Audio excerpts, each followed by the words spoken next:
On today's show, we have Carl Palmer, Senior Photography Commissioner at Channel 4. Carl kindly talks us through what his role entails, and we talk about shooting for TV, the problems we have to solve, and how to get in front of the right people. It's a great episode, and thanks to Carl for coming on. So grab a coffee, get comfortable, and enjoy. Hit record. Oh, I'm not meant to say it, am I? Go. We're ready to record. I've forgotten how radio works. Overexcited. That one. The invisible countdown they do on TV shows. It's lost on the listeners though, Tom. Sorry. How are you, man? How are you? I'm tired. Yeah, we're both tired, aren't we? Yeah, no, it's been an exhausting day. It's been an exhausting week actually, which is good. I've had a very productive week. I know we're recording this on a Wednesday, and I feel like I've genuinely managed to absolutely smash my to-do list out of the park, which is proverbial park. Good. Yeah. You ever have days where like that when you go, no, yeah, just no. No, I've got a 6-week-old child. I do not have any productive days at the moment. No, fair enough. That does get better. Trust me. Yeah. So have you seen that thing this week from Petapixel on Amazon where they've been having their bags ripped off? Oh, you mean Peak Design? Oh, sorry, it was us. Yeah, that's how tired I am. Petapixel is not a brand; it's a blog. That's correct. we discovered it on Petapixel. Yeah, it's super interesting. Now, obviously, if you listen to the podcast, I've mentioned this a couple of times before. I'm heavily aligned and have worked with Peak Design for years and years. I absolutely love those guys to pieces. I've known them since they released their first ever Kickstarter. They are just some of the nicest people in the industry. They make really good, innovative products. This is not an ad, by the way. This is just genuinely how I personally feel. And so when there was a bag that held because obviously from a legal point of view, you have to be very careful how I word this. There was a bag released on Amazon, on the Amazon Basics range, that had striking similarities. Is that a decent way of putting it? Uncanny similarities. If you haven't seen it yet, go over to wherever it is. I know Peak Design actually just sent it out in a newsletter, but it's over on Petapixel as well. Peak Design, instead of going legal and like kicking up a fuss that way, they have done what I wish every company would do, and they have created a spoof video. And it's incredibly entertaining. So if you haven't seen it, take a couple of minutes out of your day and get entertained by people. Their bags are quite unique. So I mean, if you're gonna, I understand why someone would want to produce similar features, but if you do that, it's going to be pretty obvious where it came from. Yeah. And the thing is, this strikingly similar bag is very strikingly similar. Yeah, with tags and stuff in the same spot, and the trouble is, Peak Designer. There's a few companies that that we know of. They make really good, and they're genuinely like innovative products. Their head designer, Art. I was lucky enough to kind of sit down with him a few years ago and chat over dinner about some of the new products that were coming up, and I was kind of saying, "Oh, that's really clever," or maybe you should try this. And I'm taking no credit whatsoever for any of Art's design things, but listening to him talk and listening to the other guys, they were just incredibly passionate about creating good products for people like you and I. Now, obviously, I know both you and I have their carbon fiber travel tripod. Yes. We were just talking off air. Tripods, for example, we all own them. Most of us don't quite have as many as you do. How many tripods do you normally use, Greg? 0. How many do you own? 6. Yeah. Soon to be 5. I've just acquired them. Congratulations. I just acquire them. I don't know. I've just ended up with them. But the Peak Design one is very good. My one gripe with it is I've lost the bloody key the Allen key that goes into. It's an Allen key, so it's not the end of the world. But it's a fancy Allen key. It's a very cleverly designed one, and it slips into a little pocket on the leg of the tripod. and I actually had it tethered with a lanyard, but then that started to really get in the way, and then I noticed the other day that it's just not there anymore, and so God knows where that went awry, but it's gone missing. To be fair, I haven't reached out to them because I had a similar thing with their bag. We've both got the same camera bag. I can't remember what it's called. It's the 65-litre black. Yes, is it a travel bag? Yeah, and I lost one of the. I love it. Yeah, it's fantastic. It's possibly one of the best camera bags I've owned. But I lost one of the straps inside that goes that goes in the bottom pocket, and I spoke to them about it, and they just sent me a replacement one, no questions, which was lovely and rare for a company to do. Well, incredibly rare. That never happens anymore. See, the thing is, that's my kind of weakness I could talk all day about bags. Like, I honestly feel like if I wasn't doing photography, I think I'd quite like to be a bag designer. I'm no good at designing bags. I just know what I know what I like. I'm with you. I mean, how many bags have you owned? Because I would imagine people who listen to this podcast, I think, know that we quite like our gear. But I would imagine that you and I have probably owned a similar number of bags. I reckon I've probably had less than you, but I've definitely gone through quite a few. I think I've had 15. Okay, yeah, far less than you. But I have to say, I mean, staple like bag brands, I mean, the Peak Design is my current one, but before that I was using an F-Stop, which was really good. Mm-hmm.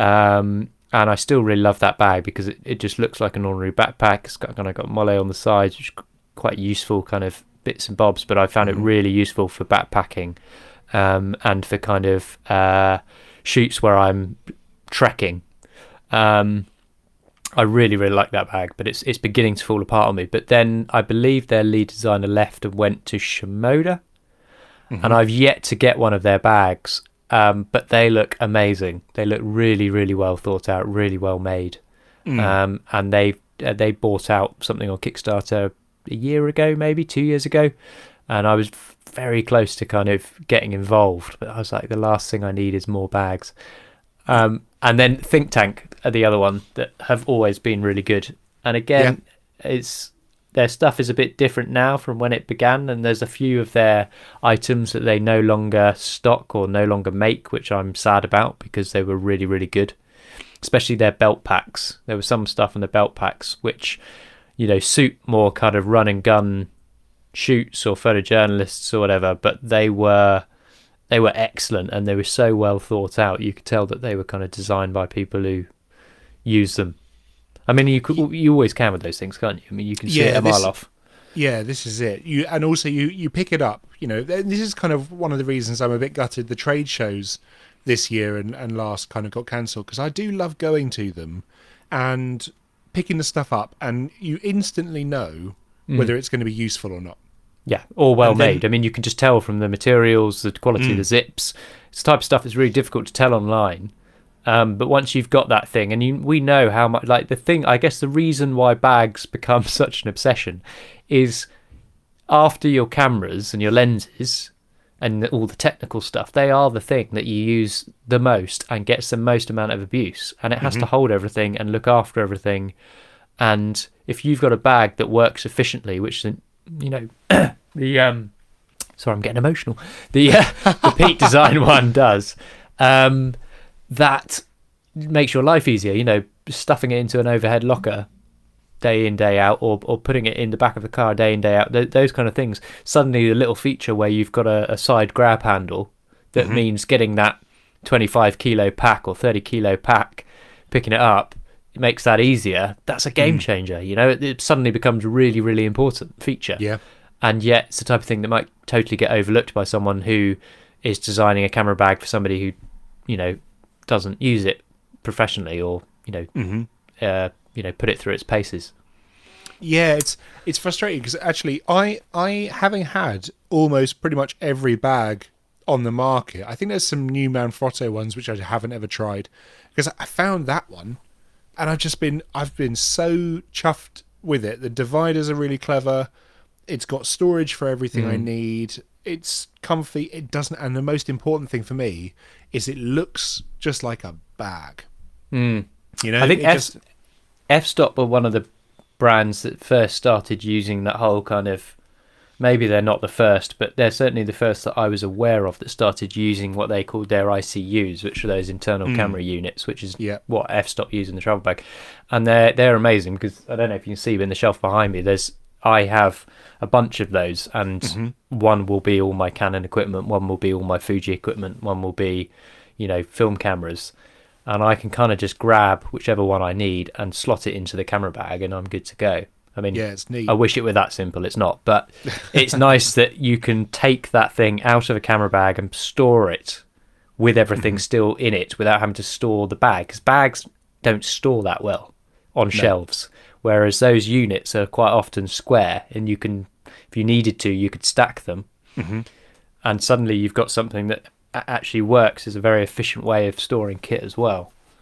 Yeah, it's especially useful for people like yourself who've got multiple different types of kit. I have kind of, everyone who listens to the podcast knows about the Great Simplification. So now everything's become permanently in one bag, which I'm sure a lot of the listeners do have that as well. But I quite like using the bag as just to, if I need to just pop out and use a bag, I can whip the main storage bit out and just have a big open empty backpack. You have their duffel as well, don't you? I love that. Do you? Yeah, I've looked at it, and I'm not a fan of duffels, but in terms of I don't think they're particularly comfortable things to load and carry, but their one looks pretty well designed. The thing that I really like, and I'm glad you mentioned putting in overhead bins, for example, because what the travel bag that we've got has, which I've actually never seen on any other rucksack, is rotatable shoulder straps, which you can then tuck in under magnetic flaps. Yes. Yeah, they're great. Yeah. It's honestly, I don't know if anyone's ever had it, but I used to have it every now and then. I think it was like a low pro bag or something. But I would pull it out of the bin and a strap would get caught on something, or, all that. But when I tuck the straps in, I know that I can put that bag anywhere and it's just not going to get kind of hooked on anything. And the duffel has the same strap system. So you can use it as a proper duffel and hide them away, or you can take out the strap, use it as a backpack. And for me, for like traveling, if I'm just going out on a small 1-2 day thing, travel overnight, I can lob everything in that. And I haven't even got to my favorite thing they make yet, but I know you will have some. I just chuck a couple of them in the duffel, a change of clothes, my wash bag, and everything's good to go. But my favourite thing, and this is the thing, I turned Jack Terry onto these, and actually as many people as he'll listen to me, but they have the tech pouch. Have you seen these? Yeah, I have one. Yeah. You have one. I would say it's probably the most useful bit of kit, one of the most useful bits of kit I've ever bought. I have it as my kind of everyday carry type thing that always goes in a bag, because I just keep everything in there. Phone, spare phone, battery, pen knife, diary, whatever. Like, I'm just looking in there. There's a couple of cables, house keys, stuff like that. But it's always in there. So I know that I can just grab that and go, and I've got everything. So I've got 6 of them. Of course. Of course you do. But I organise everything. So I've got a couple of drawers over there, and I pull out the drawer, and each one has 3 tech pouches in, and they've all got a symbol or something that I've drawn on top. So C, I obviously know, is my cable one. And so I have a huge box of cables, but for my regular I was going to ask them how you mark them. How do you mark it? Silver marker. Silver clever. marker. Bronze Sharpie. That's what I used to use to mark all my C-clamps. All my kind of grip, basically. Mm-hmm. Yeah, I just use silver Sharpie. And the only reason I don't use bronze is because you use bronze. Well, now I use a certain colour tape on everything and stickers. But anyway. See, I did try tape, I did do it. And then it just kept falling off. Well, the trouble with tape is it gets mucky. And then tape. No one likes mucky tape. No one likes mucky tape. So I'm surprised you don't have branded tape. I'm surprised you haven't got your own gaff tape with TB on it. Well, do you know what? I actually used to, but then the trouble is I went through a spell of changing logos quite a lot. So then I just decided that it was just, not financially viable to buy 3,000 rolls of gaff tape. But it is an interesting one, like how you mark your equipment.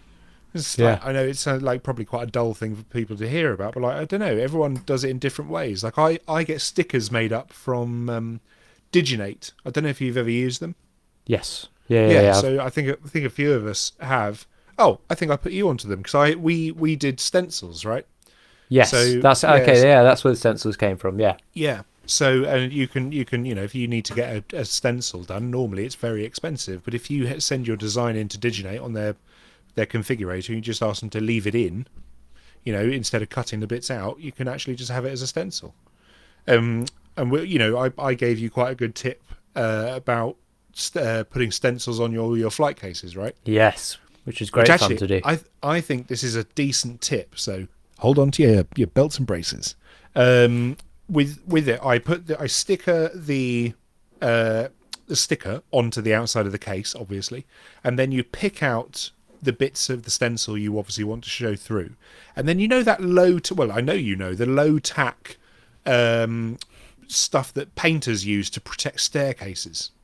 Yes. You buy a roll of that, and then you unravel it, stick it over the entire case, and then cut out the square where your stencil is stuck on. And then you spray over your stencil a couple of times, however many times you want to achieve the desired look. And then when it's drying, you just whip the whole thing off. And the cool thing about the painter's protection is that it stops any stray paint from hitting the rest of the case. So your stencils look absolutely legit because everyone else stencils and makes a mess. So when you do it and it looks proper, yeah, big fan. Yeah, I mean, it's always good when I talk to myself though, Greg, because I believe you might have your microphone muted. No, I just didn't have anything to say. Did you not? Yeah, here's me going on about tape and stickers and, you name it. But there's so many different ways of people marking their kit, and I'm a bit of a stickler for it. I quite like there's something that I feel quite good about, labeling all the kit and stuff. It's quite therapeutic. Well, I think when you're I've had it on shoots where you get a lot of rental kit and then your stuff accidentally gets packed up and sent back to the rental firm because an assistant didn't know that it was yours. Yeah, I had that. I had a whole bag of grip. Now, the trouble is it's 25-30 quid a piece, and I think I had 13 pieces or something go back to one of the lighting houses. And I was like, oh, that's kind of a lot. And I had to ring, and I was like, oh, hey, have you got some stuff? It'll probably be in a Peak Design tech pouch. But yeah, no, it then did get returned to me, but not without a schlep all the way across London. Yeah. It was a pain. Well, we've probably waffled too long about kit. We never do waffle about kit, do we? Considering we were like, let's do a 2-minute intro, and we're currently at 18 minutes, I would say there's probably quite a lot of waffle in there. Right, that's it. I'm putting my foot down. The waffle stop. It's coming into play. Oh my God, not the waffle stop. Stop your wittering. It's time for our guest. On today's show, we have Carl Palmer, who is a senior photography commissioner at Channel 4, whose job is to produce imagery across all the Channel 4 brands, broadcast, online and social, and one of my very, very dear friends. Carl, how the devil are you? That's a very professional introduction. It's the most serious I've ever sounded. Yeah, well, I appreciate that. We like to treat people, especially people of your calibre, with a proper introduction. You went full radio DJ. I loved it. I did. Yeah, it's just the headphones. This is the trouble. For anyone who can't see me at home, which is luckily everyone, I have these wonderful headphones that do look a little bit like 1970s radio cans, and that is where the 1970s radio DJ comparisons end.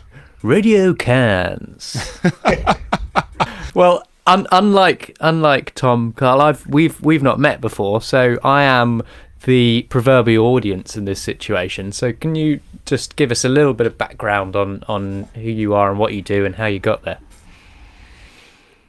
So I am currently the Senior Photography Commissioner at Channel 4, in which I work across every single image you see that comes out for Channel 4 that isn't a marketing billboard. We have a fantastic department called 4 Creative who look after all of our big shiny billboard stuff. But other than that, everything comes through our photography department. There are 3 of us in the team at the moment. We're looking to expand and sort of advertise and hire more people in the future.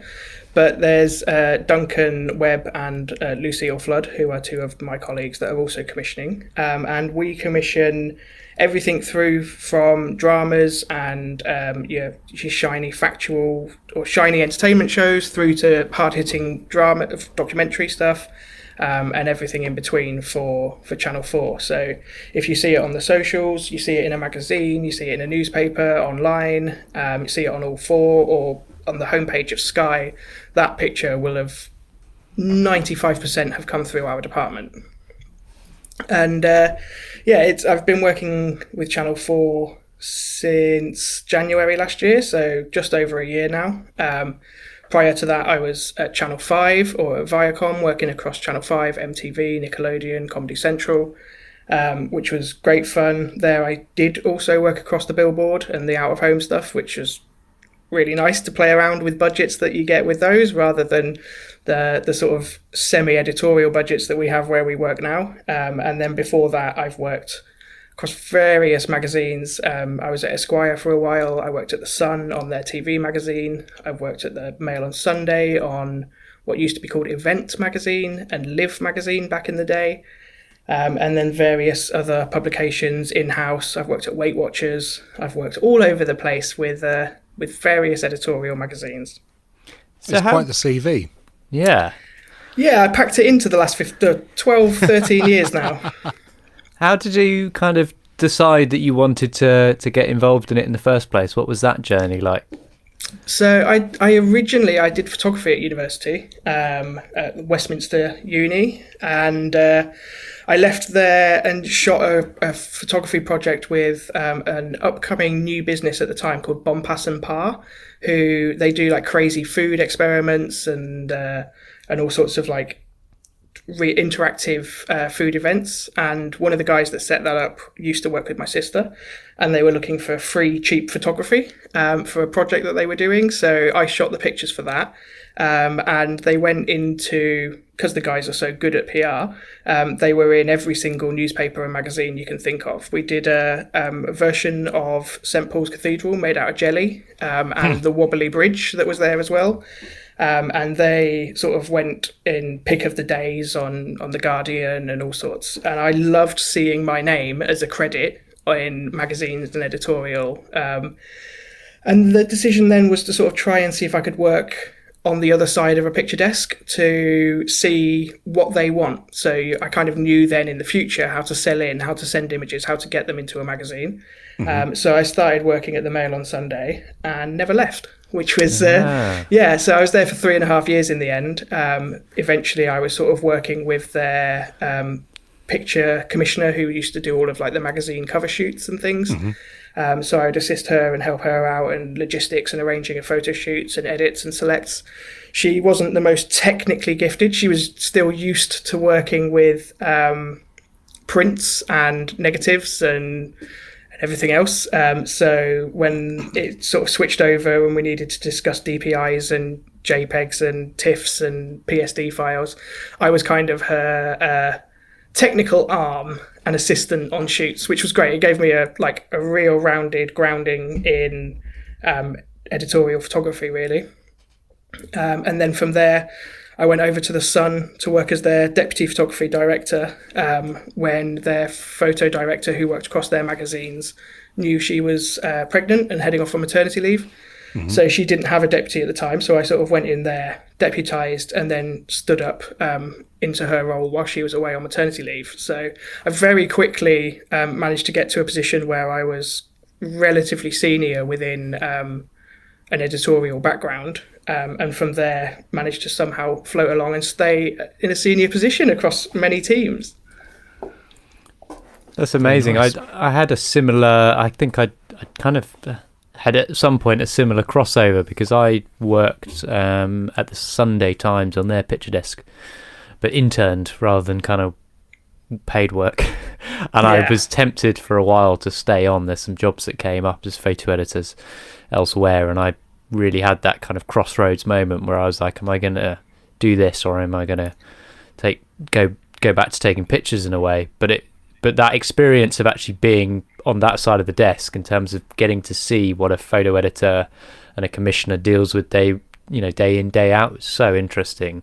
I think most photographers would benefit from experiencing that so that they can have a little bit more empathy with the picture desk or with the commissioner. Yeah, I can imagine on the Sunday Times it's pretty full on as well. Yeah. So your day-to-day kind of role, what does that entail? What does a normal day look like? A normal day for me, it looks like a lot of meetings, which is always very exciting. But it's commissioning photography for TV series.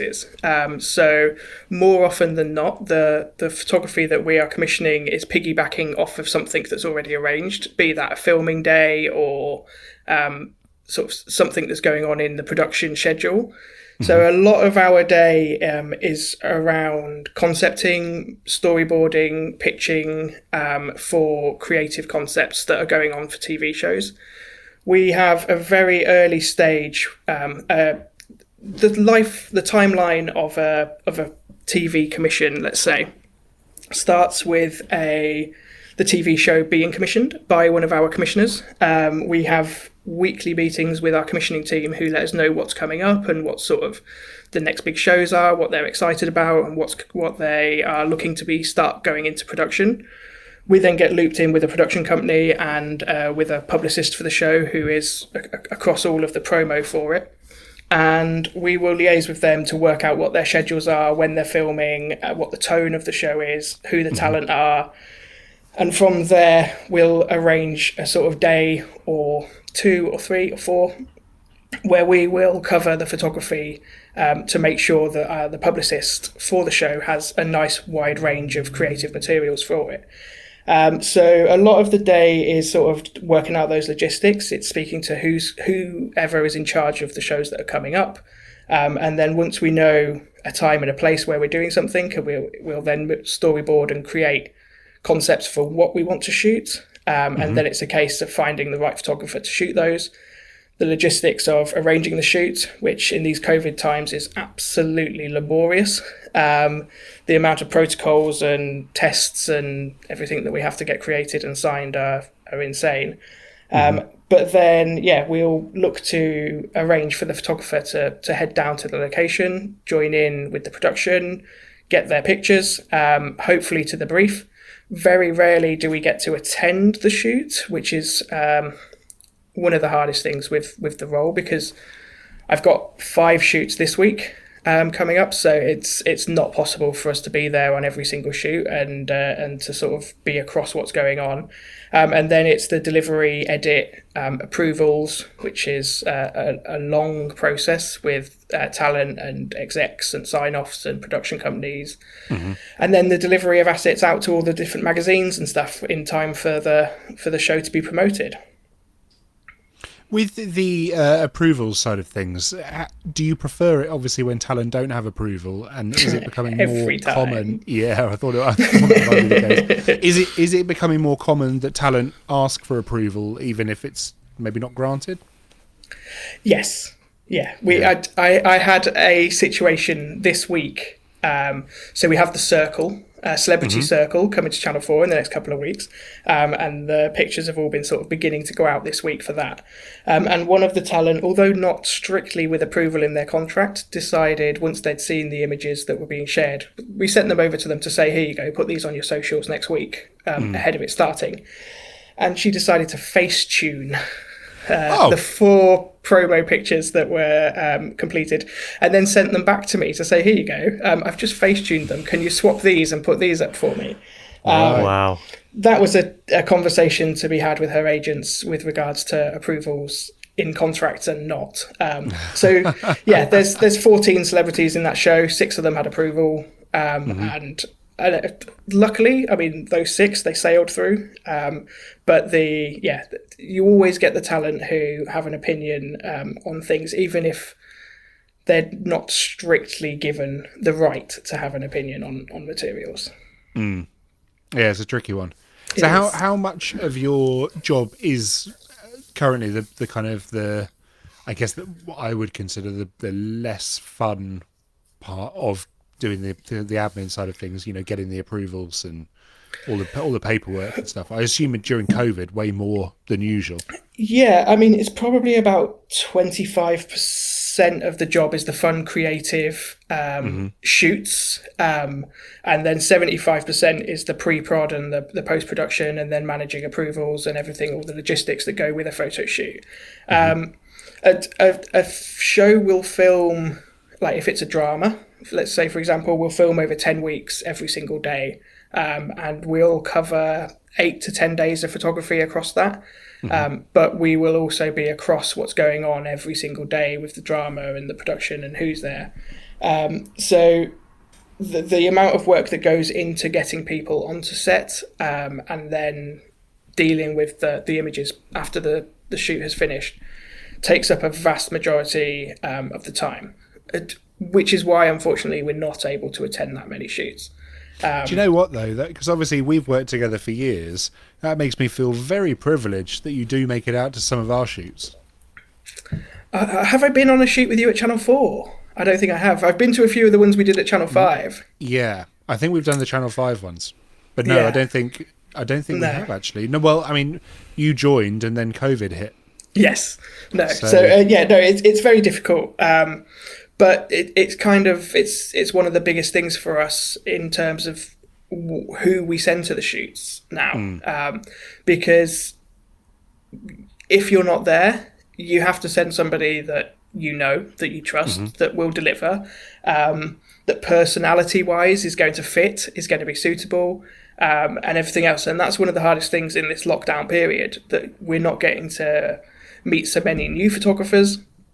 Or utilize sort of new people within the industry to go out and shoot projects, because you're not going to send anybody into a situation with talent or anything else when you're not hugely familiar with who that person is or what's going to come back or what the delivery is going to be. So yeah, it's tricky. Yeah, I can imagine. There's so many variables. I think that whole thing of being able to meet people face to face for portfolio meetings, I mean, we've said it on here before, portfolio meetings aren't really to kind of necessarily familiarise yourself with somebody's work, because most people are, by that stage, you've got a pretty good handle on that. It's actually to meet the person and get a handle on them and what makes them tick and how they, hold themselves and how they speak to people and all of that kind of stuff, because at the end of the day, they're going to be representing you on set. Yeah, we do. Well, I used to, while I was at Channel 4, do every single one of my portfolio meetings in a local coffee shop, because there's not that whole thing of coming into the office and everybody staring at you and being like, who's that guy? Who's they going to meet? We sort of sit down in the coffee shop. I always block out at least an hour to sit down and just really meet somebody and get to know that person as to what they are like, as well as what they've got in their portfolio. But as you say, I've extensively stalked their social media. I've extensively stalked all of their website and all their previous projects to try and get a good steer of what the work's going to be. Yeah, we're not going to call in a still life photographer for a portfolio meeting, because we don't do any still life materials. So sure. I guess, you probably have hundreds of photographers reaching out every month. And, you definitely don't have the time to meet as many, even when obviously you were able to. Yeah, we used to, Duncan and I, Lucille, who's just joined the team in October last year, now as a third pair of hands. But Duncan and I, we used to try and see one person a week. But the difficulty with that was that we were based up in Leeds. So Channel 4 moved their whole picture department up to Leeds. And it was more a case of any photographers who, obviously locals, we are really keen to improve our connections with photographers that are outside of London, as well as all of you lovely guys who are based down in London. But Channel 4 has a remit to work with what they call the nations and regions. So we are looking to commission people that are locally based to productions. You'll see at the end of every single Channel 4 show, there's a little map of the country with a flashing beacon, which will highlight where that show was filmed or produced or created. I did not know that. And a lot of content we are trying to create outside of that M25 bubble. And with that, we want to utilise skilled people and creatives that are in the areas local to where the production's being done. That's particularly being hammered home during COVID, because we are not allowed to be seen to be asking people to travel long distances to go and attend a shoot when is there somebody nearer that is able to do it. Non-essential travel is obviously something that we're very cautious of. But also, so we like to try and meet as many people as possible, be them from Cornwall, Scotland, Wales, Ireland, or even international. But the difficulty for us, is that we are based up in Leeds. So it's more often than not a case of having to meet somebody when they're up in the area shooting, or if they're up north for something or travelling through. Whereas in London, it's so much easier to meet as many people. Sure, you just pop over. Yeah, it's a tricky one. Now, because obviously you've moved. You moved your entire life up to Leeds. Yeah, how are you finding the move? It's gone well so far. So I used to live down in Brighton, which I absolutely loved. It's the most incredible place. And we moved up to York. So we now live right in the heart of Yorkshire, which has been fantastic. We can afford a 3-bedroom house here instead of a 1-bedroom flat, which is the first point. Probably helpful. Very helpful. But otherwise, like the whole Channel 4 Pictures team has moved up to Leeds, and various other creative departments have as well. We've got a whole digital team called 4 Studio, who are also based out of our office up in Leeds, who do some fantastic sort of social work, and their social media work that they're not reaching out into the community. And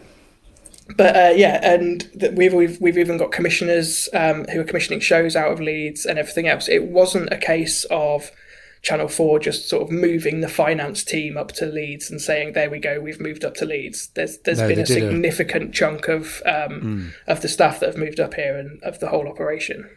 Yeah, it's great. It's it's a really good thing, obviously, to kind of move stuff out of London and try and make it, because I don't know if people know, but Channel 4 is owned by the public.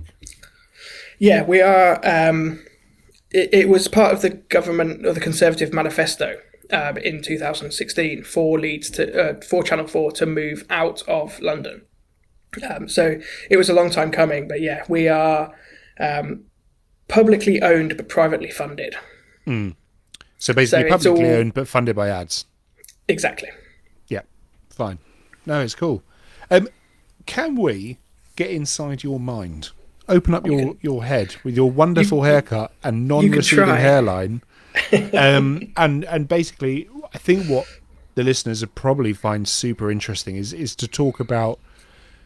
We've talked about your role as a commissioner, but it'd be lovely talking to you about the process of, how do, the process of when you're commissioning, how do you choose the right photographer for the project? At what point in the production, or when a show comes in, you go, I know who'd be great for that, Tom Barnes.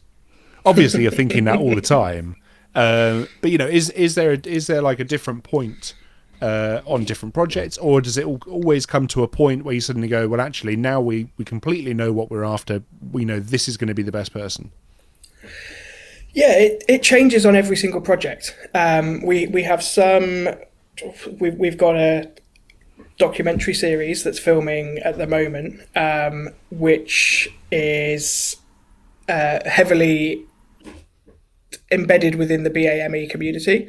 And we obviously want to utilize a photographer that speaks that language, and that is also embedded in that community and has links and understands the tone and the nuances that are required to work within that sort of project.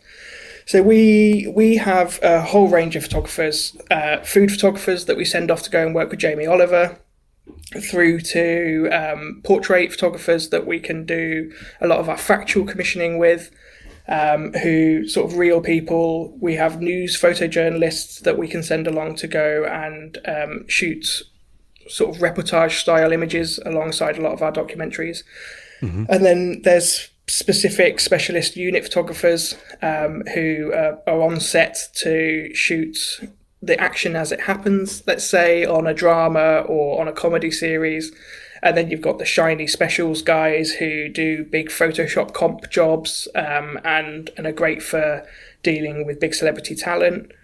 Then we've got fantastic portrait photographers like yourself, who we can send along to anything that we do that have talent attached to it, and we need to ensure that the photography that we have to deliver to magazines, newspapers, and also to sit on platforms like Sky and Virgin is to the best it can be.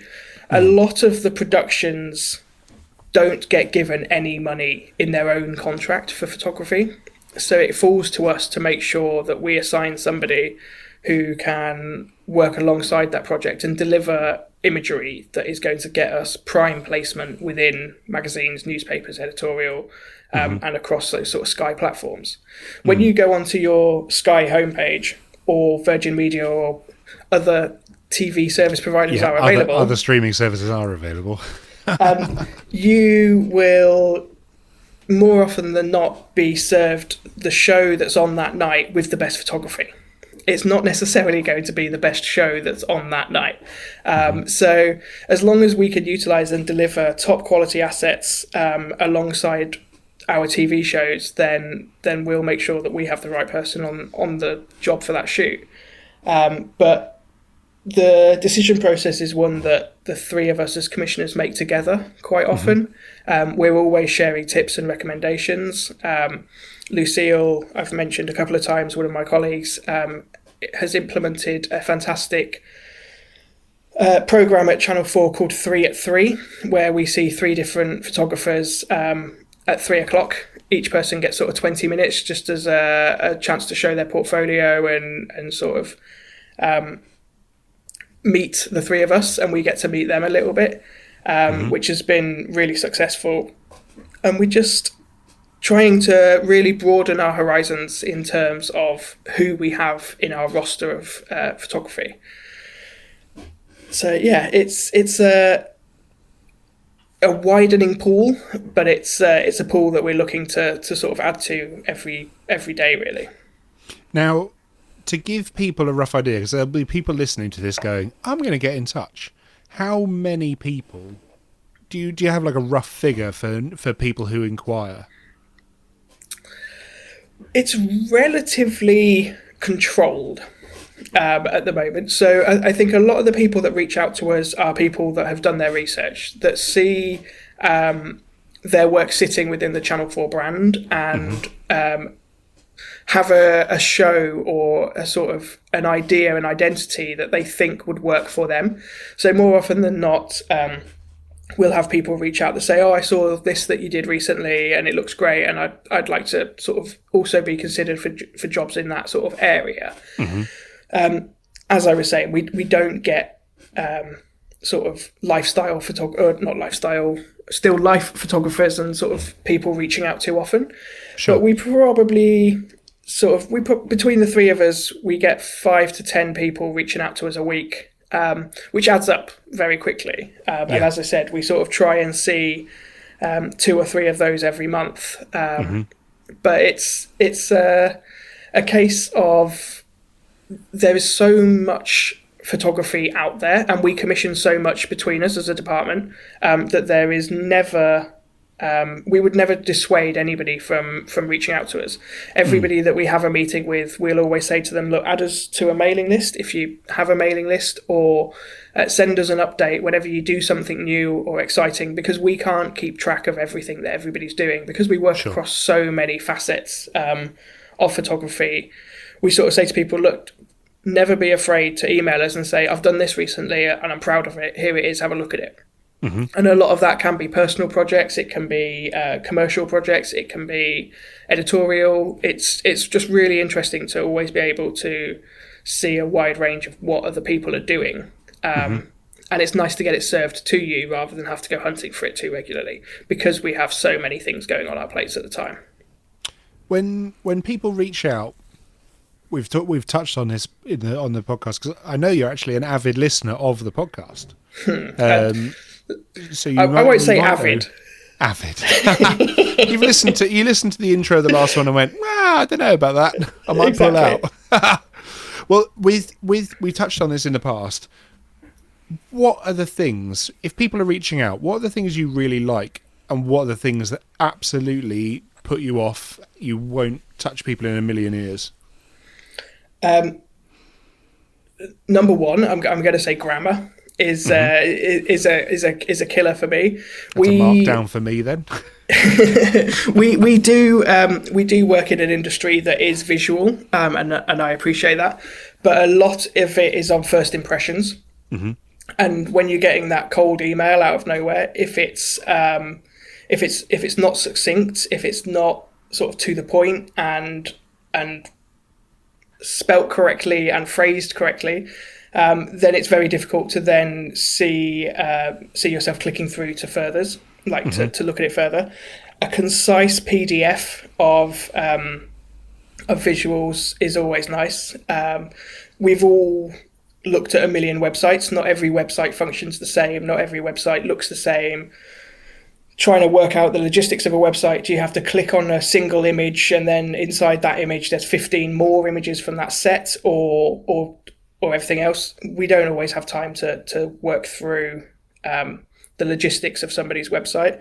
So a nice concise PDF of relevant materials is always great. Like that's the thing that makes you go, do you know what, this person knows who they're approaching and why they're approaching them. So, and that was the same when I used to work over at Esquire magazine or anywhere else. If it was a still life photographer, and I used to say Esquire magazine was wallets, watches and whiskey. If it was somebody that could send us a nice portfolio that had relevant materials in it, then that person was going to get called in to come and meet the team and everything else. And it's exactly the same in telly and with everybody else. If you can send me images that are heroing people, because 95% of our TV shows feature or focus on the lifestyle of people, and then a collection of relevant images is key to me. What I am going to talk about now, though, is probably, I don't think we've prepared you for this one, so this might be just jumping it in. Oh, actually, no. I think we did maybe talk about it, because I think a lot of people who haven't done TV stuff, they might be thinking, oh, it's really glamorous. It's really, I get hours with the talent. I can really take my time on this. But that's not quite the case, is it? Sometimes no. I've been on shoots before. I did one for you late last year, where we had, I don't know, we were told that we probably had 15 minutes and that was going to be tight. And then it turns out we had 3 minutes, and that included setup time. So in the rain, in a field. In the rain, in a field. So I had to run, and with my assistant, loads of kit over into the middle of the field. And then we shot for about 36 seconds. And then that was it. That was us done for the day. Talent said, that's me done. You lot can get home now. It's a very... We fit around a TV production. The TV production company are being paid to produce a TV show. The show will be number one focus. Its photography is always the very bottom rung of their priority list, because it's not what they have arranged. They're there to get what they need to make their TV show. So more often than not, it will be a case of sort of working very agile, reacting to gaps in photography, in filming, utilizing breaks. Lunch hours are an amazing thing, because all of the gaffers and the sparks and everybody have pissed off from the set, and you've finally got a little bit of time on your own. And yeah, just it's a very fast world. So we don't really have a huge amount of time to go in and set up and pre-light and test. It's a case of shooting nimbly, and not making the most of what you've got, but having to sort of think on your feet and be able to work quickly, which is a skill set that a lot of photographers do have. I find music photographers have a fantastic sort of affinity to sliding and working and transitioning into TV. They're obviously always dealing with constantly changing lights and the logistics of sort of working quickly around a live performance sort of unfolding in front of them. But also documentary photographers, a lot of photojournalists and stuff transition really well into TV photography. But then we do have times where we can do portraiture and we can have more setups and more concise, structured shoots as well. It's not all kick bollock scramble, but there is a certain element of it that that doesn't always run to a scheduled plan.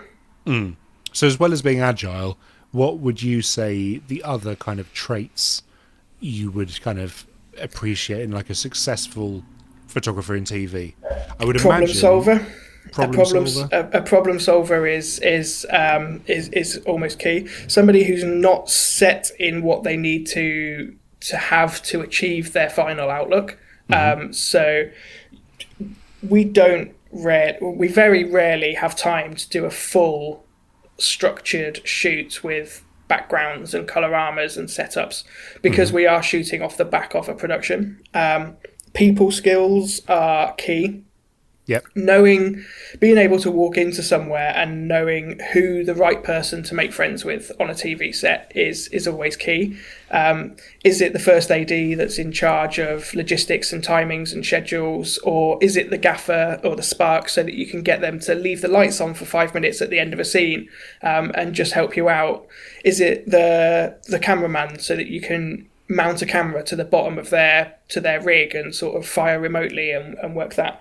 So people skills are huge as well. And then stealth-like ninja movement is also key. The absolute cardinal sin is getting in the eye line of an actor or actress or anybody that is doing anything, and causing them to break out of what they are doing. And that does often require people to shoot from very interesting locations and spaces, and an element of contortionism is always handy. What are some of the most kind of interesting shoots you've been involved with over the years? There must have been, because you talked there briefly about mounting a camera to the bottom of the cameraman's camera. I mean, that sounds pretty convoluted, and like you wouldn't be doing that unless it was incredibly hard to get the same angle. So have you got any examples of kind of things that you've been involved in that were particularly challenging? Yeah, so we've had a few. One particularly fun one was a shoot when I was at Channel 5. I think it was with Tom, where we shot at the Tower of London. We shot all of the wardens and the jailers and the people that work there, all of the beefeaters, let's say. Under armed guard as well. Under armed guard, which was lovely. We were able to leave thousands of pounds of camera equipment laying on the floor and walk off, because there was one of the Queen's Guards standing next to it with a massive machine gun. Yeah, no one's going to touch that. a lot of the exciting shoots that we do are access. So we had a fantastic shoot that we did at Channel 4 that was for a series called Inside the Bomb Squad, in which we managed to get in and shoot inside one of the RAF bases with the bomb disposal unit, and we had they have these bomb disposal robots that they obviously drive up and remote control. It was worth nearly £50 million, and we were sort of driving it round the courtyard and sort of positioning it and getting its arms up in the air so that we could do some photos with it for there. So we get access to some really interesting places. And then the logistics and the tricky bits come with the dramas and the sort of comedy series. We recently had It's a Sin on Channel 4, which was a huge series that's gone everywhere. And if you haven't seen it, I'm going to tell you to go and watch it now. That's my little bit of Channel 4 that I'm doing. It's available on All 4 to stream now. All 4, which incredible. is the UK's biggest, largest streaming service. Thank you very much, Tom. I'll fair, slip you that extra £5 next time. There we go. Appreciate that. It's a Sin is actually amazing. It's fantastic. Russell T Davies is an absolute genius. He was the writer for Queer as Folk. That's right. Yeah. And he Doctor Who. Brought back Doctor Who really? as well most recently. Very smart. But yeah, that series, we had some quite big scenes and sort of quite intimate scenes. Some of it was filmed during lockdown, and to minimise the input, it was one of those cases where you're mounting a cordless shooting camera to one of the main camera rigs, which enables you that ability to get really in close. Lots of it is shot really tight. It's very intimate. You can't have a photographer floating around in the background in the background of a shot or anything else. And to really get in there, to usually a good photographer on set would sort of say, look, do you mind if I just jump in for 2 or 3 minutes at the end once the cameras have cleared out of the way, and we'll get some portraits and we'll get some additional bits and pieces.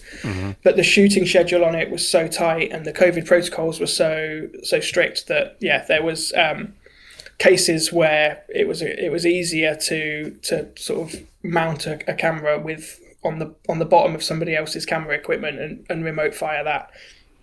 But that's a problem solver. That's what as I was mentioning before. So many of our TV unit photographers will travel with 6 or 7 cameras, fully aware that they're going to be shooting all day.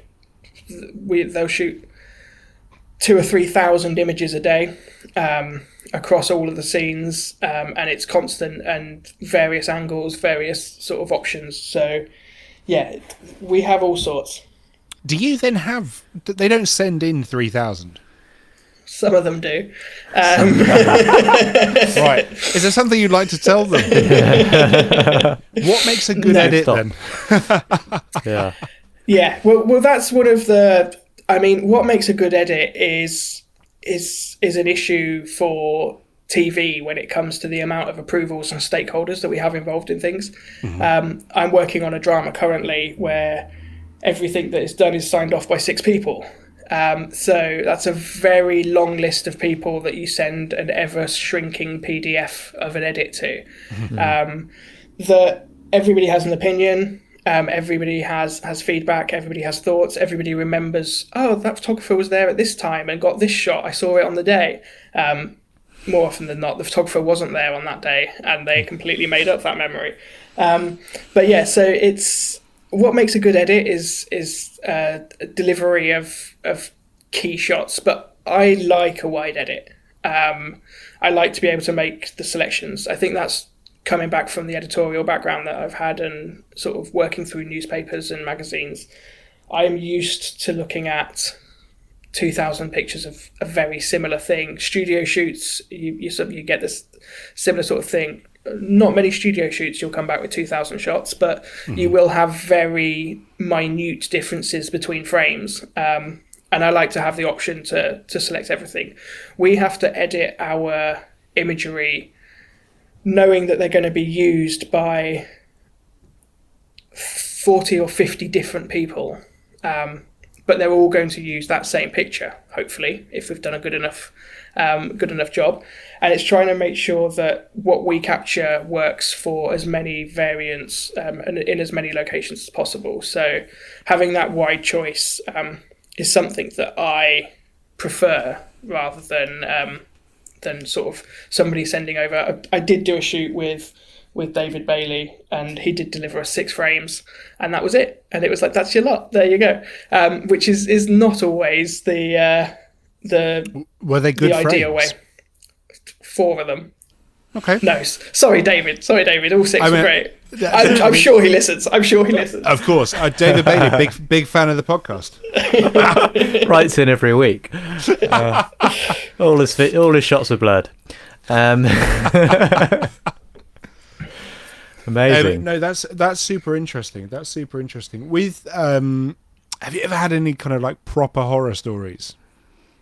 Well, there was this one time I sent this guy called Tom Barnes. No. Hang on. Cut his mic, Greg. Cut his mic. No, horror stories, not so much. You get tricky talent, you get difficult sign-offs. That's always tends to be where the difficulty lies. The difficulty doesn't sort of happen on the shoot or afterwards. It's the logistics of getting images through approvals with so many people involved.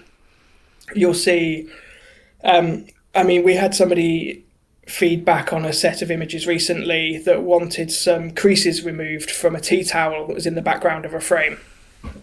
And it sort of gets to the stage where there's the really important stuff. Yeah, there's so many opinions, and you do get like the logistics of managing stakeholders internally, externally at various production companies, and then also at streamers and everything else, because so many of our shows go everywhere. We make a few shows at Channel 4 that we share with Netflix and with Amazon, and they have such strict delivery guidelines for the amount of images they need and the amount of materials that they need, so that they can serve everybody 10 different images each time you log on, etc. The nightmare, the horror stories for us are post-production. Very rarely do we have anything, touch wood can I say so far in my career, nothing that's gone wrong on set. Extra hands. Yeah. I've had a few sort of talent that have arrived on set, called an Uber, and said, right, you've got time until this Uber arrives, then I'm done. But that's their prerogative sometimes. And to be fair, my Uber did turn up, a bit late, so I was around for a while. I think you were actually on that shoot. Oh yeah, no, I was. And his Uber didn't arrive. I completely forgotten about it. Yeah, right. So we were like, we've got loads of time. Yeah. Everything's great. And then he left, and the producer of the shoot had to drive him to the train station instead. Oh, yeah. Yeah, that was a good one. If I'm right, now obviously no names. No names. On that shoot, am I right in thinking that when she did drive him, they did not say a single word in the car? No, he was a Tory politician, and she had a nickname in the office as the Tory taxi for the rest of the time that we worked together. Oh, wow. Yeah. Oh, it was a good day, that, though. It was enjoyable. Yeah. I enjoyed that. No, so we do, like, there are occasions where you have divish talent and approvals and people who decide to face tune their press pictures and send them back to you with a video of a before and after. I have heard that recently from somebody else on a shoot with a musician that had done that, and the pictures had been kind of tagged for approval, and they face tuned them and then kind of put them out on their own feeds, and then they had to kind of call back all the other images because they didn't want to then send them out and people be like, well, these aren't that the looks same. Different. Yeah, so it's becoming, I think it's maybe a generational thing, but absolutely. We actually had Mimi Gray and Sarah Williams on the other week, and they were talking about this, weren't they, with the project that Rankin did? Yeah, with kids, with children, where they kind of gave them pictures that he'd taken. Young adults, Greg, young adults. Oh yeah, they were. Sorry, teenagers, tweenies. Yeah. No one ever says that anymore, do they? Tweenies. They let them choose their own. Let them choose their own edits or something, didn't they? Yeah, well, they let them face tune their own pictures, and then they kind of photoshopped the images to mimic that, just to see what what kind of younger people thought was the way that they want to be represented, I guess. Yeah. And I think the results were a little bit depressing. Yeah, it's a different time now to when we were teenagers, that's for sure. I just cared about skateboarding. It's still all you care about. Yeah, pretty much, pretty much. But the that is interesting because obviously when you do the TV shoots, obviously you do have to deliver, a decent number of images to make sure that all of the stakeholders can be kind of they can tick every box and stuff. Now, yeah, when it comes to things like retouching, obviously that's quite time intensive. And then it's a tricky one because obviously how do you balance the budgets with the post-production, the retouching, and then obviously the time and the number of images? Yeah, I mean it's mostly an issue for us on our big shiny shows. So things like The Circle, anything that has celebrities, Taskmaster that we shoot, things where the talent are time poor, but the expected deliverables are big, shiny, glossy images. Retouching is something that we try to avoid on a lot of our shows. We don't do any retouching on dramas, or not dramas. We do a lot on our dramas. We don't do any retouching on our documentaries and a lot of our factual series because Channel 4 prides itself on a tone of voice that is honest. That is uniquely Channel 4, that is open to everybody and open to criticism, and complaints are welcome, as they advertised recently. But where do we write for that? Complaints welcome at channel4.co.uk. We do, but on our shiny shows, on our glossy things that we do, and our talent-led shows, there is a fair amount of retouching and composite that goes into things. But every single show gets a budget. We have an annual budget set for each of our genres that we're commissioning. And between Lucille, Duncan and I, we look after effectively a genre or two each. So we kind of know how much money we have for the year and how to spread that accordingly. The photography rates that Channel 4 pay aren't massive. You know that firsthand, Tom. But one good thing with the Channel 4 contract is that we allow photographers to retain copyright on images. But in being able to keep down the costs of photography mean that we can maximise retouching and stuff on projects where it is included. We always work with the photographer on retouching. It's not something, we don't have in-house retouchers, we don't have in-house designers in our department. We will always work with the photographer. More often than not, if a photographer has a favoured retoucher or sort of their aesthetic or their style is linked into somebody that they work with regularly, then we will work with them on the retouching of materials. But the other key thing as well is grading on stuff, which I think is something that a lot of people forget about. That grading is an area of retouching which I was relatively unfamiliar with until I started working in telly.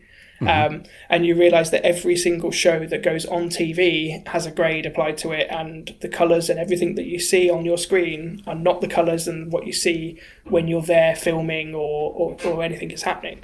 Sure. And matching that and working with that and having a photographer or a retoucher that understands the balance on images in the terms of post-production is key. We work extensively with people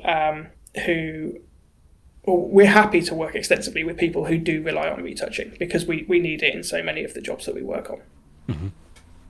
Makes sense. And yeah, mainly you're right. Because we just get a grey colour armour and 10 minutes to shoot somebody against it and then turn it into something. It's true. I mean, I love shooting on a grey colour armour. It's big fan.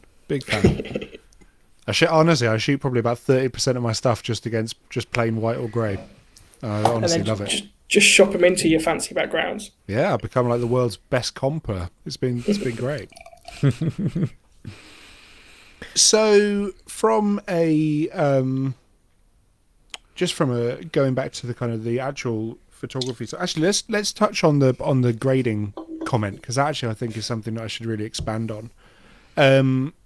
obviously you say each show. Now, speaking as someone who works with Channel 4 and a whole load of other TV stuff, we very rarely get to see any assets or any of the show whilst we're working on the images. So we're not really ever able to match grades or match kind of general tones. But I mean, we've had various conversations where you've gone, actually, can you kind of head towards this as like a color palette, and just give us rough ideas, because obviously you don't know until you've seen the finished episode. But you've been told by production, head towards heavy on the cyans or something in the shadows. So I do think that I think in general photographers really should study up on color theory. Color theory grading is such a huge part of our work. Yeah. It's such a something that will define a lot of photographers' style. I did inverted air commas there for the listeners. So yeah, it is something, and color theory and understanding a restraint in grading and retouching and everything else is key. Not everything needs to be retouched to look like it's a beauty campaign, fashion editorial that's running in Dazed magazine. Sometimes things can just be tweaked and balanced and leveled. That it's a lot of people are getting it really right. I have a particularly love for desaturated imagery at the moment. People that are sucking all the colours out of things and sort of making things nice and flat. I love it. It's a style that I really like. But then others sort of are shooting really punchy, really bright images. But the delivery of image files that are workable to be able to be tweaked into things to fit what you want it to deliver is key. And to me, I think grading is key to that. It's interesting because I guess, as you said, the idea that grading is sometimes a kind of the photographer's voice, that they have a particular way of seeing the world, and that comes across in a grade.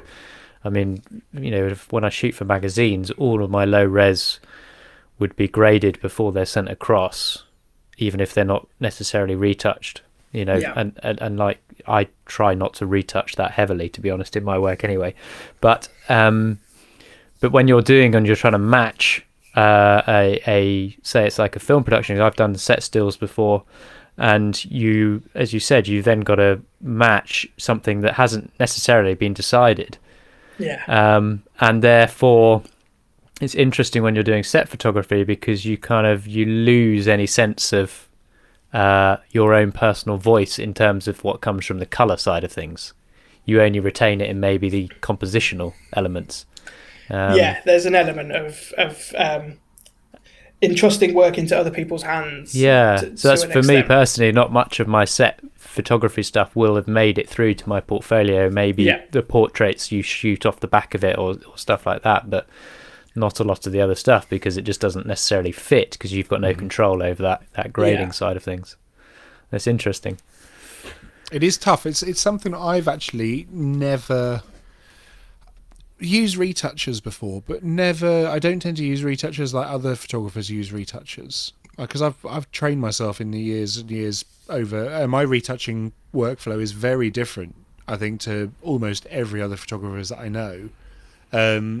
So I don't know. It does, and I like being able to, when I send you files, I go, pleased with that. There you go. That's me. Yeah. There's not been kind of any other hands involved, and I don't know if I understand on bigger projects there is a need or a requirement, or there's a time issue or something like that. But for me, I really love being able to do it myself and feeling that is my vision from start to finish. And I think that's why, personally, and as a brand at Channel 4 at the moment, we like to try and work with photographers, retouchers, and people who they do work with. A lot of photographers do like to do it themselves. And that's great, because they then get to add an extra 10% onto their fee and say that they're paying a retoucher. But no, I need to do that. Don't worry, I can't give you the idea and then you charge it back to me, Tom. That's not how it works. No, I had this idea like weeks ago. But yeah, no. If we are going to be working with retouchers, we like the photographer to be fully involved, so that they feel that final creative. We want you to more often than not come out with something that is you're as proud of and as willing to put into your portfolio as we are to put it out to press and marketing, and for it to be an image that represents Channel 4 and as a brand. So yeah, a lot of what we do, we're sort of keen for people to be as bought into it and as proud of the work that they deliver as we are to commission it. Brilliant. That seems like a fairly decent spot to start wrapping this thing up as we head towards the hour mark. And I see we're all on the beers because it's a late evening record, but I see you've now started your 10%. Did you hear me open it? No, I saw it. I caught it out of the corner of my eye. I thought, well, hang on. Is there a particular sound to a 10% beer being opened? Is it There the is, sound of Oh, angels? Yeah. No, this is a very nice. It's from Vocation Brewery. I'm a bit of a beer snob. It's like my two passions are beer and Aston Villa. And We're looking for obviously- beer sponsorship. So And- just and what's photo- and There you photography. beer, Aston Villa, photography, and my new 5-week-old son. That's my Yeah, four sorry, things in life. not necessarily in that order, right? Well, depends who's listening. So let's run through, because obviously I've touched on the fact that you're an avid listener of the podcast. Probably the most regular listener we've got. Every time I log in and check the stats, it just comes up and goes, Carl Palmer. He's listened 4 times. I go, God. I was actually chatting to Art Stryber this afternoon about the podcast, so he gave me some tips on how to manage you both. There we go. Was he talking about bags of dicks? He wasn't at the time, but yeah. At the time. Oh, Art. Were you actually? I'd love to know what. I'd love to know what. Yeah, his tips were. I was. We were generally chatting. We've got a project filming out in LA next year that I was talking to him about. go. And how did We get to call him friend of the show. Exactly. This is it, friend of the show. And how Forsooth, did you get in touch with Art? How did I get in touch with him? Yeah, did you Through say Instagram. Oh, yeah, I've been listening to the podcast. Yeah, well, effectively, I followed Art. Look at that, bringing people to get the synergy. I followed Art and loved everything he does for a long time. I think it might even have been me that told you about his Instagram back in a few months ago, Tom. Yeah, it might. Well, years ago now, but yeah, Years ago now, yeah. it would have been. Yeah, so you introduced me to Art, and then we then introduced you Yeah, and back to him. When I reshared the podcast that you did with him, and he reached out to say thank you very much for sharing it. And I said, actually, while I've got you, I want to do something with you next year. So there you go. That's where the conversation started. Isn't he great? We've got a lot of love Fantastic. for Art Stryber on this podcast. His social media account is my absolute favourite sort of photography Instagram account. Obviously, we won't ask you to share any details of the phone call, but we've had private phone calls with him since the recording, and he's so generous with his knowledge. He's so open and so honest. Yeah, I'm really, really looking forward to collaborating with him on this project. I love the idea of a private. It was a Zoom call, but I like the idea of a private phone call of me and you, Tom, kind of both huddled excitedly with our heads to the earpiece on the phone. Hi, Art. Sat in the hallway. Sat in the hallway on the landline. Yeah. Excitedly twirling the telephone line around our fingers. I mean, that's all been effectively there. what our private Zoom was. I mean, we were talking about databases, and we were in database heaven. It was wild. You You were. were, Yeah, exactly. Yeah. I was. You've got the measure of us, Carl, pretty quickly. Well, no, I'm really glad you've hooked up with Art. He's great, big fan. And if you haven't listened to the Art Stryber episode, go back, listen. Then you'll understand the bag of dicks comment, and you'll understand why we use turkey bags now, and all sorts. It's a really interesting chat. Episode 18. Oh, look at that! You know it off by heart. Yeah. I've you listened just so look- many times. You looked that up, didn't you? Of course. This is a professional enterprise we're running here, Tom. So, Carl, yeah, Oh! you're on your desert island. You're on your desert island. I am. We haven't decided. do people that we put on the desert island, do they join all the other people on this desert island? Are we literally just dumping all of our listeners on the same island, one by one? I think it's one by one, because otherwise it just becomes like it's a great party island, to be fair, some amazing people on it. But the problem is, at some point, if there's enough people, they'll be able to escape. It's not a prison. Poor old Julian Love would have been the first one on there. He's been sat there for months. Sat there on his own before we sent Chris Floyd his way. I know a story of a photographer who was shooting for a TV show that used to feature 3 interesting middle-aged men and motor cars. And he did a photo shoot with those 3 interesting middle-aged men on the top of a mountain, that they then decided to get a helicopter down from the mountain at the end of the shoot, and left the photographer at the top of the mountain because there wasn't any room in the helicopter for him. So I'll be at the top of that mountain. I've just commissioned you both for a photo shoot. The shoot has wrapped and you've decided to go down without me. In the exposed negative chopper. I'm left to the chopper. I'm left on my own, and what? So I've got one book with me. Is that right? You do. You have one book and one camera. And quickly, just to let you know, there is a processing lab on the island. I don't need a processing lab. I'll start with my camera. For me, I know it's not technically the best camera or anything else, but for me, it's the Olympus Pen. The EP1, the new, it's not new anymore, but about 10 years ago it was Olympus's first journey into sort of micro Four Thirds cameras. And to me, it was when I worked at the Mail on Sunday, and we had a page in the magazine called An Object of Desire. And we would do all sorts of things. We'd have a speedboat or a jet ski or a luxury watch, and we featured the Olympus Pen at the time. Like, it was built of solid metal, it was compact, it had lovely pancake lenses, and just, I was 21 at the Mail on Sunday, and I was smitten with this camera. It was what I wanted and everything that I needed. It was sold, it was like an LSR in a point and shoot body, effectively. Since then I've loved everything that Olympus sort of put out, and sort of really idolized it.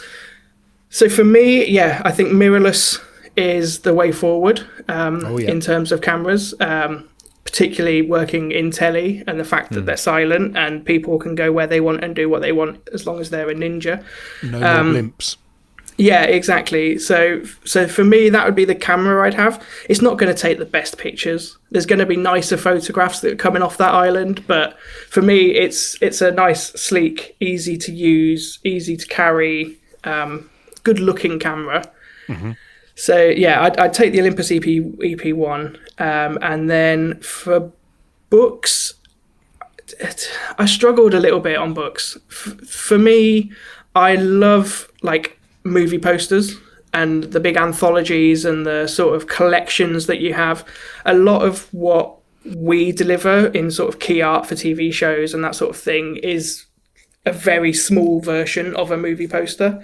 Sure. So there are so many fantastic collections of sort of amazing movie poster design and everything else. But as an actual book, the one that I do have, I don't have it here like you do to just grab to hand and show, would be Irving Penn's Small Trades book that he did, which is a collection of portraits of workers in Paris, London, New York that he shot for Vogue back in the 1950s. And it's just, he was a master of the portrait. Like, it's a little bit of a predictable book choice, but the shots of them with their tools and everything else are just beautiful and sit so well in what sort of photography commissioning I do is. That sound was lovely, Tom, whatever that was you were just doing. He's going in for some ASMR. I am going for ASMR. No, because obviously this won't make much sense to the listeners, but I know you like movie posters. Oh. And I know you like children's cartoons. This is it. Tom's just for the listeners. Tom's showed the Teletubbies poster. No, guys, come on. Give me a bit of credit, right? Like, these are original Japanese movie posters for the Turtles film, the Ghostbusters film, and my favourite one. And I'm only showing you because obviously you're a big fan of movie posters. The original Gremlins poster. Yeah, that's beautiful. Is that upside down? No, that's just Japanese writing. No, it really is Sorry, upside down. it was upside down. Whoops. Yeah, the Gremlins actually falling out of the box. Oh, don't release the Gremlins. I thought you might appreciate those. No, that Irving Penn book though is great. I've recently bought the Century. I can't remember what it's called. Century or the Centennial. Yeah. I mean, which is a kind of amalgamation of all his work, and I've been reading up quite a bit on him. Interesting character. An absolute master of the portrait. Yeah, but also a fantastic still life. He was a bit of an all-rounder, really. Like, he became a real all-rounder from his kind of varied background working. He started off as an art director and then went into photography and graphic designer, so that was his background, which was interesting in the way that it informed his approach to working. But good grounding. Yeah, very much so. Well, that's a good solid choice, and is it a relatively big book? Could you kill a monkey with it if you needed to? Oh, it's heavy. Yeah, it's seriously. He's on an island, Tom. Sorry, Tom's looking at me like, "Why should you kill him?" Sure. I mean, I forgot we were doing the desert island thing. I'm sure. Do you have many monkeys rolling around New York? Yeah, a good whack against the tree and a coconut's coming down. That's all I'm saying. Okay, cool. Yeah. The vegetarian option. Yeah, fair enough. Vegetarian option. Nice. Well, Carl, listen, what an absolute pleasure it has been to have you on the show. Thank you so much for coming on. If people want to find you, are you happy to say where people can find your work? Yeah, well, I guess the best place is Instagram for me, really. Carl Palmer Pictures is my Instagram handle, and on there it does have a link to my email address at Channel 4. So I'm opening myself up to a world of new photographers. So please do reach out, introduce yourself. A nice, concise PDF with well-spelt emails, please. There we go. So to the three people who listen to this show. Yeah, and I know. Art's already got my email address. One of which is my mum. To the one other person. But yeah, listen, Carl, thank you so much for coming on, and we'll leave you to enjoy the rest of that 10%. 10% beer. Yeah. Lovely. Thank you very much. Fall off your chair. Cheers, guys. Take care. Hey, guys, and thank you so much for listening to the latest episode. If you'd like to stay in touch, there are a number of options for you to reach out. We can be emailed at info@exposenegative.com.